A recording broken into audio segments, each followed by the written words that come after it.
For the first method, in the bottom right of your taskbar, click on the arrow. If you do see Steam open right here, you want to right click on it and then click on Exit Steam, which will then shut down Steam. Now try to open it again. See if that works.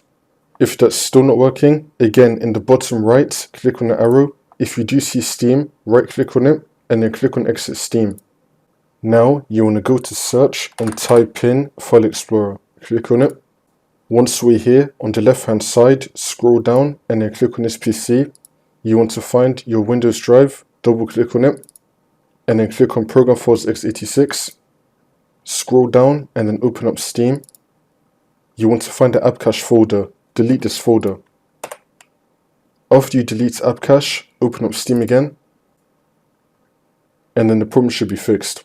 If it's still not fixed, just uninstall and then reinstall Steam again. Go to search, type in add remove programs, scroll down until you find Steam, click on the three dots and then you want to uninstall Steam. Then just re-download it again, then the problem should be fixed.